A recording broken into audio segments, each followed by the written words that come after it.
So hello and welcome everyone. Welcome to today's critical conversation on why language matters.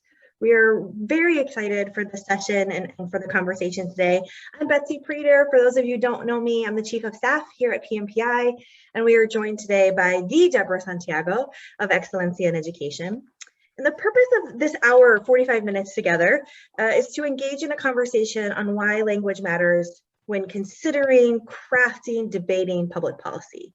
And particularly, how might approaching policy issues from an asset perspective rather than a deficit perspective change the way we think about those issues? This is also an issue I am personally passionate about as I continue to examine how my own privilege impacts how I approach framing and considering policy. So our agenda is very simple.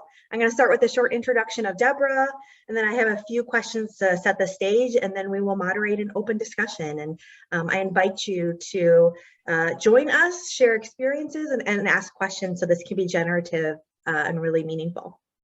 So I'll start with an introduction.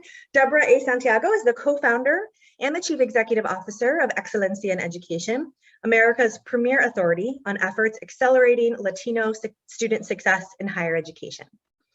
As an innovator, thought leader, and educational visionary, she has led research and advanced evidence-based practices and strategies for more than 20 years at national levels to improve educational opportunities and success to better serve Latino and all students. So we will go ahead and get started. Deborah. So to kick off our conversation today, I wanted to share a quote from an article I read in Global Focus magazine that stated, "Language is not only a tool of communication, it is culturally embodied and socially embedded. It does not mirror, but shapes reality." And I'm wondering if you would mind sort of speaking to this concept. And I'm actually going to copy and paste the quote in the chat so folks can read it as well, because it really affected me and impacted me. Yeah, thanks. And I will say, it appears I'm coming in and out, which I apologize in advance. So if that happens, please bear with me. It's not, I should have been in the office, but so I do think it is a powerful quote. And what struck me, from my perspective, language is really, it's a tool, and it's a tool to mobilize others, right? Which is the ultimate purpose of leadership. It's not communication for its own sake. It is a tool for engaging and mobilizing folks. And I think it impacts, and it shows our hand in how we think about things, how we frame them, and then potentially how we solve them or not. And it's, I think too often people think it's a transactional element or a summative, and I think that misses the point. You can be representative, indicative, you can be aspirational, and you show your values. I asked my team, I'm so focused on what are the words, how do we talk about it? Let me give you one simple example about kind of something being culturally embodied and socially embedded. We can talk about jargon and how people understand or don't things. At Excellencia, we purposely called ourselves Excellencia in Education. So you don't have to know Spanish to know what Excellencia means, right? It's a great cognate. It's also very intentionally bilingual, right? Excellencia in Education. Grammatically, it's a hot mess. But when you think about the message it sends to those that are listening, it can be very powerful to say, okay, we're very focused and aware of our effort and strategies. You don't need to know a lot about us to get a sense of what Excellencia in Education is. And that's an opportunity to say, how do I engage and mobilize others around a common purpose and goal, if you agree or not with what that is? I think that's why language is so important. And I feel it's so elusive. I read so many things that don't say anything. It's frustrating. Oh, Deborah, we're losing you a bit. You might want to turn off your camera. We'll try that. I'm frozen, right? Can you hear me now? Yep, we can hear you just great. Thank you. Okay. Sorry. Okay. I'm taking off my video. You don't need to see me anyway. I put lipstick on and everything. So, all right, good. So I'll stop with that because I don't know when I froze, but I really do think that, the language you use shows what we value, what we know. It helps mobilize. It goes way beyond an esoteric marketing exercise. It sets the tone for how to engage in public policy, and you show your hands with the way you talk about things. And that has to be culturally embedded, and it does have to be thought through. What does it mean for society versus individuals? Because we come from different contexts, and if we don't know from whence we come, we don't know how to engage and how to identify issues, much less solve for them. And can you maybe expand a little bit, Deborah, about why being thoughtful about the language you use is particularly important in public policy, and maybe even specifically, post-secondary policy? But why does it matter so much when we're thinking about crafting and writing and implementing public policy? Yeah, kind of said that language matters. I think it matters because framing is what matters, right? You have to create the space for constructive and meaningful action. And too often we if we are not careful with our language and the framing, we can solve for false positives, right? We set up an issue as this is the area of focus and attention, and then we go down a path of potential policy solutions and fiscal investments that don't actually solve for the issue that was really intended. And so when, from a public policy perspective, being clear on what is our goal, the intended audience, the action we're trying to solve for is important. Too often we have seen in public policy, if it's not framed clearly, the community gets blamed, or that there are no funds that remain to fix it because we solved for the wrong thing. Or, as we know well, policymakers think they move on to the next priority, the next pressing issue, and the issue remains. So I think to the extent we can use language to frame a very specific issue area and a focus of who's going to be served, how are they being served, and what the intended impact, that needs to be clear and succinct. I think that's why it matters in public policy. I can't tell you how often we've gotten things. I'll give one example, and I imagine you guys, so then we can keep moving on from this. But so, for example, there is this political construct that is a Hispanic serving institution. And the focus at Excelencia is on how do you deconstruct the serving part of this work? Because when you look at the legislation, it really is about enrolling students. It's not about serving them. That's the term, Hispanic serving institutions, but the criteria, the definition is predicated solely on enrollment. So here you have an example of language that says it's serving institutions, but the definition and the structure and the investment is predicated on enrollment. How do you make real? And so rather, we could change the definition, we could change the language, and we've tried to raise, how do you go from Hispanic enrolling to Hispanic serving and make real that definition? That's just a simple example, but in public policy, we're still, 20 years later, trying to solve for a term that isn't invested in and doesn't mirror what the intention is. Yeah, I'm wondering, that's so interesting, and I feel so critical, particularly because of the language that's embedded right there in the intent, this Hispanic serving institution. Were there other examples that were sort of circulating in your mind when you were speaking to this? Other examples of policy where the language sort of shifted us to go down a certain path, and we may have missed the real issue, or we're continuing to struggle with it because we weren't intentional about how to frame it? Mm-hmm. Yeah, that feels like a lot of the policy reviews. The one that immediately came to mind, actually the two that I was thinking about, one is in the past and one is the future, is where we're going, right? So I think about No Child Left Behind, right? Very powerful framing and phrase that got bipartisan support at the time, because when you've got a phrase like that, well, who's going to say no to No Child Left Behind, right? Do we want, the alternative is we leave children behind? But the power of that then came to the action where we focused so much on accountability, and we focused on either an institute, a school could disaggregate their data and show if the students were doing well or not, and they would either close them and reconstitute them or not. So I would argue that the language was powerful, but when you looked at the policy and the investment and the strategy, it actually left many children behind.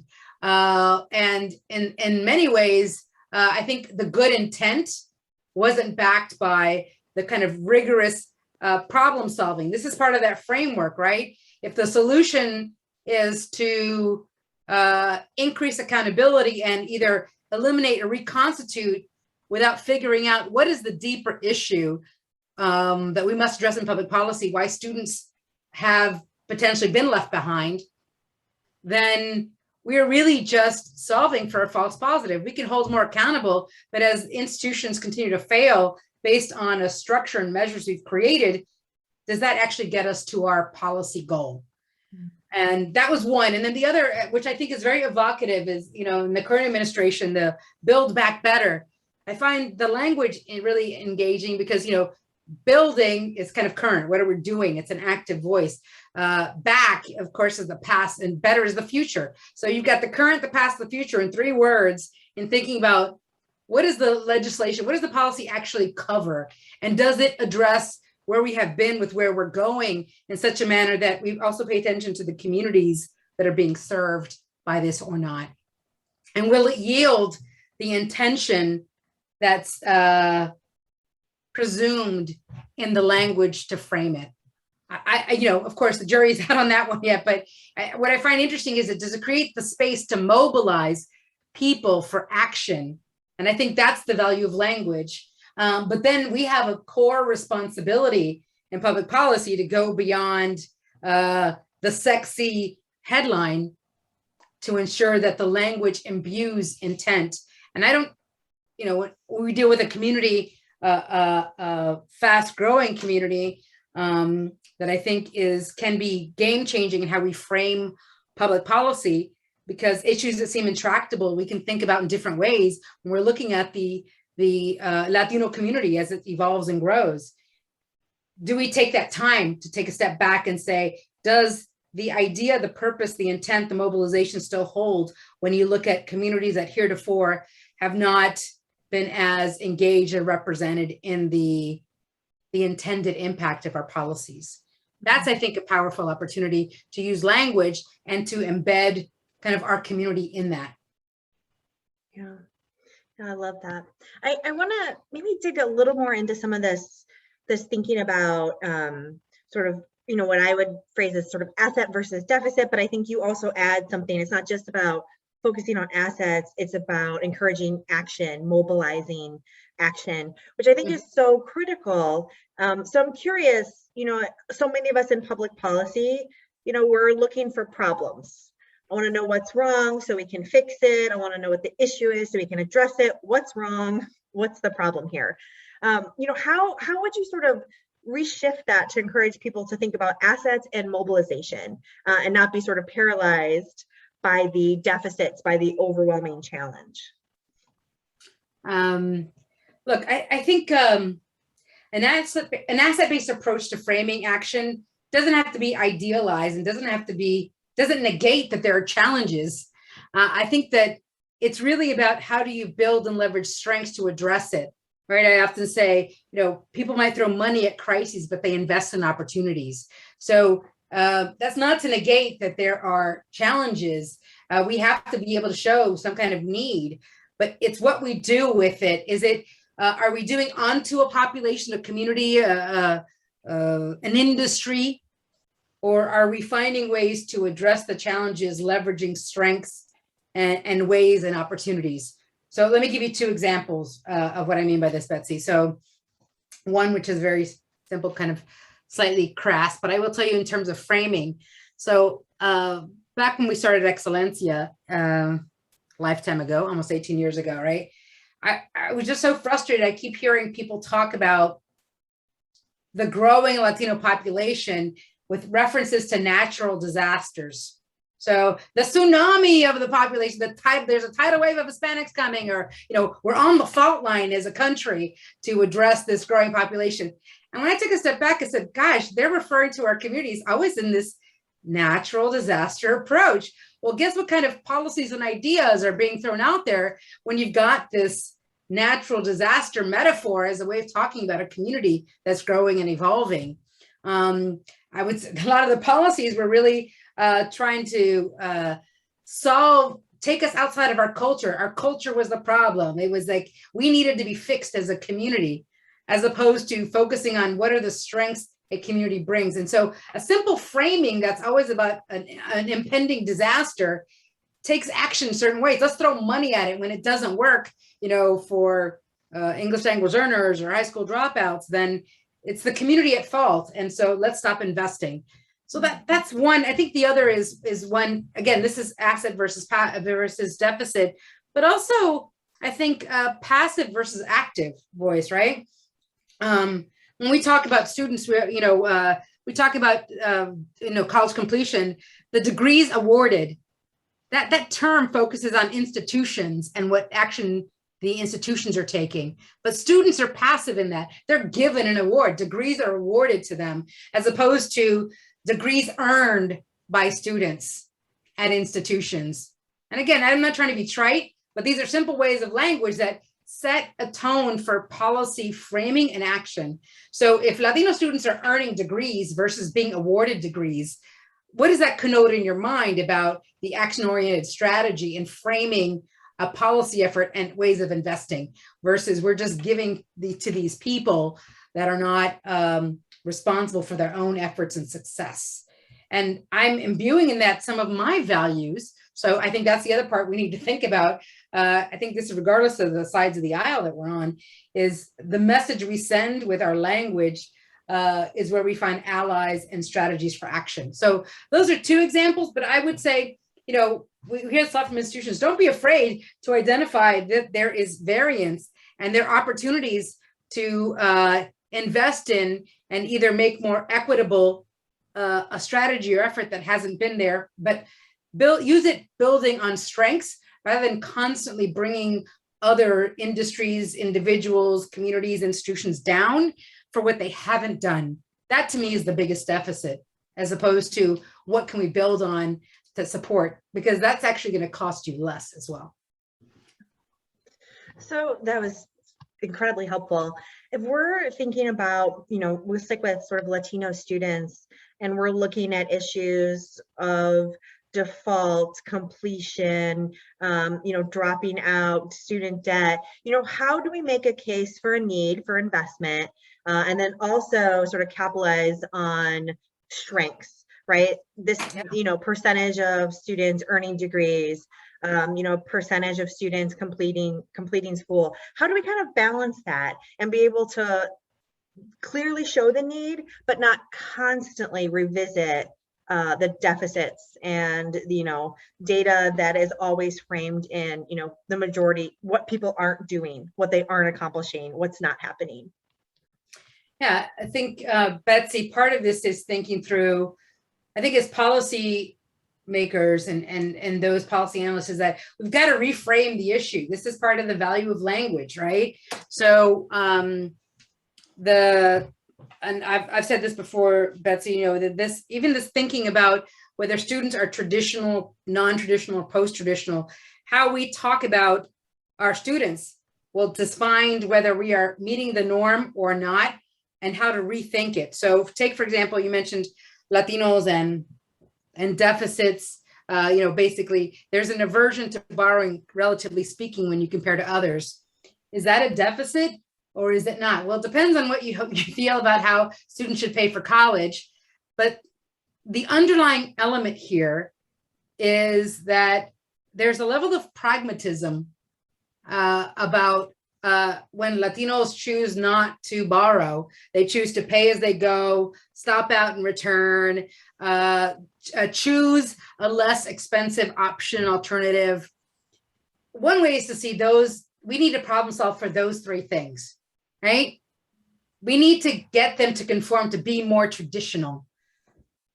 The other is to say, okay, if there's a pragmatism here, they're paying as they go, well, then there's a cost issue as opposed to a financial aid issue here. How do I, from a policy perspective, address that? When you've got a pragmatism, people because they're supporting their family or other things, maybe these students look a lot more like independent students, even if they are dependents. And what do we know from public policy that informs that? I think that it requires knowing more than what you think you do. And we often talk about, our role is ignorance abatement. People don't know. You can solve for that. Stupidity, you can't do a lot about. But if there's an ignorance, you can try to solve that. And when we think about how do we address issues, when you put a Latino lens on an equity issue or others, it's just indicative of how we can rethink issues in higher ed. So if it's about loans and we have a high default rate, even though we have a low amount of borrowing that we take, what are the mitigating factors there? You have to know the community and what the strengths are in order to address that. So if for Latinos, especially, for example, Latino males, the opportunity cost of going to college is prohibitively higher than it is for Latinas or females overall. Now, the action could be, how do we incentivize more males of color to go to college? Do we provide disproportionately more financial aid? Do we provide other project-based learnings or strategies? You see what I mean? The difference is I framed it differently. So I'm looking for policy solutions that are consistent with the strengths of a community rather than the deficits I perceive because I'm looking at them in a very traditional way. I think there's a lot of room and opportunity to be dynamic like that. One last example I'll give is that, in higher education, the general phrase was in loco parentis, right? In lieu of parents, institutions of higher education would take these people and mold them into what they needed to be. And a lot of our focus on the Latino community is that family are key, and they're not helicopter parents, which is when you'd say involve family and parents, the presumption is always very helicopter parent. No, I mean, the social network is the strength of this community. So why not leverage that in a constructive way? It actually doesn't cost more, it actually costs less.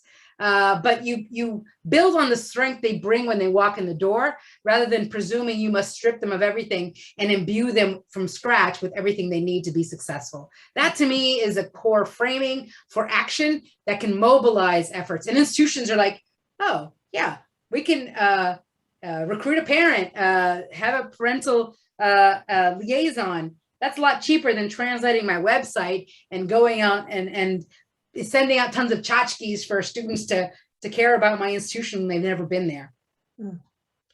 It really, what you said about a Latino lens too, really sort of struck something in me, because I think when you mentioned sort of a traditional lens that we might take, I think there's also a lot of sort of privilege and whiteness in the lens we apply, right? So this is the right way to enter college, to pursue college, to complete, to finish, to handle your debt, in terms of how you see your community, your family, right? There's already a lens being applied to how we feel people should move through post-secondary education, and we don't think we challenge what that lens is, and we just go with it as a default.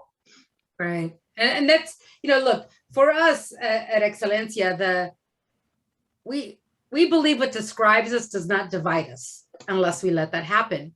And I say that way because this is a grounding. Does that mobilize for action, right? So to say we're using a Latino lens, it's because historically we've been the footnote or the aside. How about if you start with this population? It's like taking a look at the globe and turning it upside down. It's still the globe, but it looks so different. I genuinely believe, Betsy, that's the opportunity we have in public policy. Can we think about these issues that seem intractable in different ways when you look at different populations? I mean, we keep talking about low-income first-generation students and the importance, the federal role, the clear federal role there. I don't know how much we actually imbue our thinking, our lens with that population, because most of us who are doing public policy, whether or not we are low income first gen or white, that's how we've been trained. That's what we've been exposed to. We are the privileged few that have gone in that manner. And I do think that that's not a bad thing, but it certainly limits the policy impact and the investment when it's an outdated, outmoded profile of who our students are today. And that's why, I talk about being post-traditional. Like non-traditional means you're not the norm. Again, that's a very deficit-based thinking. You're traditional, you're non-traditional. It's a binary that you fit or you don't. And at the end of the day, less than 20% of students today, actually less than 18% of students today fit a very traditional student profile. But public policy is predicated on that profile. And so what happens to the other 82% of students that don't look like that or don't go to college in that way? We're on the margins, or we just get money through Title III and Title V, or we get Title IV investments in some ways, but it's not in a coordinated strategy and fashion that's going to compel institutions to change to meet in students halfway there, right? That's what I mean by language that can motivate, is that let's stop just focusing on changing students or community, and where do institutions meet part of that way? What's their role and responsibility? And in doing so, I don't believe you have to denigrate institutions and say they're failing. We've made a choice as an organization to bring positive attention to those doing positive things. I do know that you can be very deficit-based and criticize and pummel and denigrate those that are not meeting the norms or expectations you have. I know very few entities that that is sufficiently motivating when you're constantly beating them up to change. What is that expression that, meetings will continue until morale improves, that kind of thing. So, yeah. I mean, at least our approach is to use language, but also we choose to focus on what's working and thinking that there'll be a tipping point when people will want to be more like that than escape the criticism that constantly barrages us. Yeah. Yes, and I also think I appreciate the way you emphasize also the importance of representation, right? Which obviously is what the other conversation happening right now is on, but how those really work together and need to be looked at together, I think. So thank you for emphasizing that. Well, I would have loved, Michelle and I to be in the same space and place, but I do think whatever it is we're doing, I do think it's that deeper dive. I mean, when I was in the Department of Education and then working at the Congressional Research Service, it really was. So much of the focus was impact analysis, right? One thing is putting authorizing language together, but you can authorize something and not fund it. And what have you really accomplished? So I believe budget drives, but too often the conversations are so limited, because then we don't even get to implementation. And language is important, not just in the power and the message, but at the end of the day, what do you read into it when you have to go from authorization to appropriation to implementation and then impact analysis, just evaluation. And I can't tell you how often either programs don't disaggregate their data or don't focus on the intended target audience, whatever that is, if it's a community or a school or whatever that is, to show you've added value and that you've done something that changes. And then we get left with small incremental measures that don't really show a lot of change. And that to me is the other value of language, Betsy, is we can, what is that? You can dress up a pig, but it's still a pig, kind of a thing. I worry sometimes that whatever side of the angle all of us here in public policy are in, whether it's the authorizing, the appropriating, the implementing, evaluating, the opportunity to frame with language, not in a National Enquirer kind of way, but one that compels constructive action. I think that's a responsibility that we have. And I take it very seriously because not that I'm perfect at it, but it creates space for the the action that's needed. I firmly believe that. It can be used for good or for ill, by the way. So depending on what side of the aisle we sit on or what you believe. But I do think it's not agnostic and it's not passive. Yes. So we had a couple of questions come in, and one I want to start with, and I would encourage anyone who wants to dig into this a little more to feel free to enter into the Slido or raise your virtual hand. But Deborah, you talked about sort of addressing problematic language and framing and policy. And this question is about, what about those messages, inaccurate, triggering, deficit-based that we encounter in the media all the time?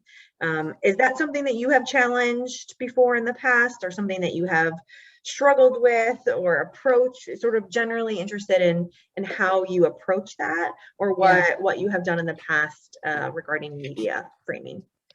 Yes. Absolutely something we continue. It's always the back of my mind. It feels like it's the little devil on my shoulder when we're trying to write.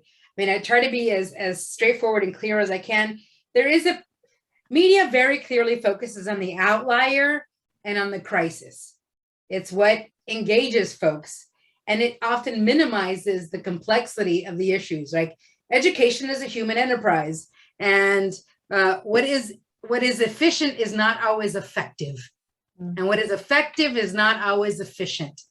And I feel a perpetual tap dance with reporters and others, because I need to be succinct if they're going to be factoring in our perspective. But I also don't want them to minimize or underestimate the complexity of what is a human enterprise. And, there are continual trade-offs. And, if you're too detailed, you lose their attention and they're not going to call you back. So we spend a lot of time, I work with my team. We put together lots of fact sheets, bullets, quick and dirty infographics. It's an exercise in really being as clear and succinct as you can be, but maintaining some guiding principles. And that is not easy with media. A lot of it is predicated on connecting them to the right people, but also giving them a perspective they haven't thought of. I can't tell you how often, Betsy, I've talked to reporters that take a pause and say, I hadn't thought of it that way. To me, that's one of the more successful kinds of conversations I have with a reporter, because they often come in with a set question. They just want you to say yes, no, validated or invalidated, and where's the controversy in all of that. And I've learned, as I manage, many of our colleagues here have as well, is that you can't allow yourself to just allow them to do all the framing of the issues you want to get across. And as much as they try to goad you into comparison or criticism or deficit thinking, I would rather they didn't quote me than feed into a minimizing perspective and effort. And the last thing I'll say on that one is that in doing so, Betsy, I'm always prepared with examples, very concrete examples of where these strategies, efforts, perspectives are working. And I think that comes from, my read, especially focusing on the Latino community, is that it's always been so deficit. It's ay bendito. It's what we aren't doing, what we aren't getting. And I always want to show there's action. I want to show that it's positive, and there is no excuse for inaction, because we can tell you where it's happening across the country. That guides my conversations with reporters, whether or not they choose to cover it. And sometimes that feels fresh for them, because they're often, people are in that mode of criticizing everybody else's work without offering alternatives. Yeah. Related to that, I think we likely all have benefited from the resources that Excellencia puts out in the community. Are there processes or tools that you use as an organization to sort of check on things like language and framing? Your staff is amazing, but are there particular strategies you have to sort of ensure that you're always using that asset-based or action-oriented framing in your work? Yeah, Betsy, we have more what I call guiding principles. of how we try to frame our work in writing. I'll try to be quick, but I've got 6 kind of guiding principles that work with the team on, and I don't mean to be trite, but like framing matters. We spend a lot of time on framing it, and I've already talked about that. But that also that language is data is the language of decision makers, and don't be afraid of that. In fact, use it to your advantage in manners that can inform and compel action. That we've got this coalition of common cause that sustains the change that's needed.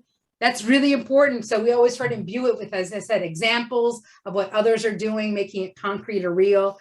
We really want to focus on what we can control, what we can do, and work with others that are doing other parts of it rather than trying to be all things to all people. That allows us to be explicit, tactical, actionable, but also ability to evaluate its impact. We try to acknowledge that with the privilege to have this national space to do it comes responsibility. So we have to be clear with the language we use, because many of the faculty, the administrators, and advocates and practitioners in the communities we work in, they use our language because we've vetted it. We've done it to how do you talk to decision makers? They lift it and they put it into a proposal. They take it, and when they are going into the room to talk to the president. So we feel a strong sense of responsibility in that framing. And then the last is that I think we are explicitly aware that the Latino lens we use is one that's intended to be bring attention to. It's not one to be exclusive of others. And that's its own way of framing. Too often we get pigeonholed as to you only care about one thing, one community. We are, in our efforts, we try to focus on how does it transform the field to benefit our community rather than denigrating our community and what's possible. So all of those are guiding principles when we go through the work. And you can ask my team, we go through, 20, 30, 40 iterations of the work, and it's all about the language to come up with a one-pager. And one of the biggest compliments I get is when people say, it's so easy to read, it's accessible, rather than filled with jargon and things that are alienating to practitioners and those making decisions.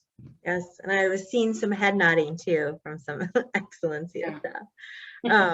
Thank you, Deborah. Another question from Slido that I think is really worth bringing up, especially so many of us are using federally collected and reported data for our own work. But this question, reminds us that data often, federally collected and reported data often uses language, that people in the policy space don't use anymore, or who have moved past or sort of evolved, right? Traditional versus non-traditional instead of post-traditional, African-American versus Black, Hispanic, versus Latino. Can you talk a little bit about what you see as the impact of that? One of the, I think one of the powerfully positive things about that is we are, as communities, continuing to evolve. We're not static. It feels like first we know when we use federal data, it is static. It's often a year or two behind. It's intended to standardize. I think for some credibility purposes, it's important to refer back to it using some of that language. But what I think we're in, what is continual is how we frame and reframe the political constructs that define us and frame opportunities for action.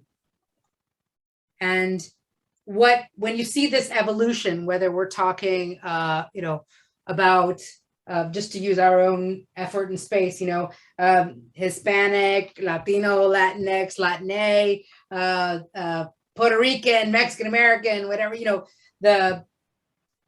all of those represent a political construct looking for a base of power.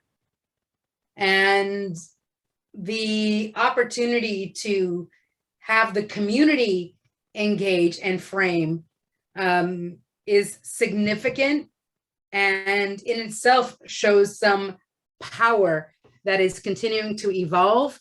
It can be used to divide, but I do think the opportunity to continually raise it and come to some efforts of evolving understanding and consensus that has to be a leveraged opportunity.